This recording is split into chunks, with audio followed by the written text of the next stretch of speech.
This isn't a rap beef. It's Roc Nation versus Nicki Minaj. Everyone sit down. I'm about to tell you a story. It starts in 2010. Nicki Minaj is still the new girl in rap, but Kanye West puts her on a track with Jay-Z, Rick Ross, and himself. The track? Monster. And let's just say, Nicki doesn't just hold her own, she takes over the whole song. On Hot 97, Kanye West mentioned that Nicki had the strongest verse on the track. He even thought about removing her part because he was worried she might steal the spotlight from him. Yup, Kanye literally said Nicki outshined everybody, including himself, and Jay-Z, he was right there, watching her eat. After that, Jay and Nicki didn't collaborate on any more tracks. Meanwhile, the whole music scene was facing a fresh challenge. Let's take it back to 2015 when Jay-Z dropped Tidal, a music streaming platform co-owned by 16 artists, including big names like Rihanna, Kanye, Beyoncé, and Nicki Minaj. Each artist was supposed to get a 3% share in the company. Fast forward to 2021, Jay-Z sold Tidal to Square for almost $300 million, and each co-owner reportedly received about $8 to $9 million. But Nicki? She stayed quiet, no payout, no word about her share. At the time, most fans didn't catch on, but later on the reason behind this silence came to light.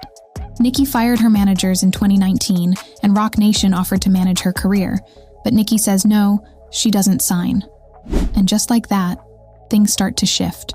The media stopped giving her attention, and the backing from the industry just vanished. She wouldn't go along with their control, and that's when the whole system began working against her. Back in June 2020, Nicki's track Trolls climbed to #1 alongside 6ix9ine. They went live together, and during the stream, 6ix9ine dropped a bomb. He calls out Meek Mill and says, "You're managed by a rat." He's talking about Roc Nation's CEO, Desiree Perez. Back in the 90s, Perez was arrested for drug trafficking. She wore a wire, worked with the feds, and helped take down 2 major cartels. That's all in court records. So when Nicki supports 6ix9ine's comments, she's not just being messy, she's calling out the hypocrisy. How can the industry blacklist some people for cooperating, while the CEO of Roc Nation did the exact same thing?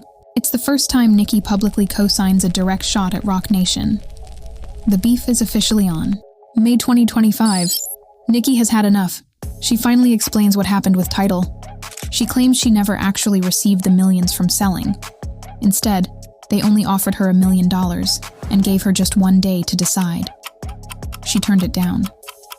Nicki said no, and that's when the blacklisting began. Just when things couldn't get messier, Beyoncé's mom, Tina Knowles, posts this on Instagram. "It feels good waking up knowing my faves didn't lose their minds. No names, but the shade and the timing, right after Nicki's posts."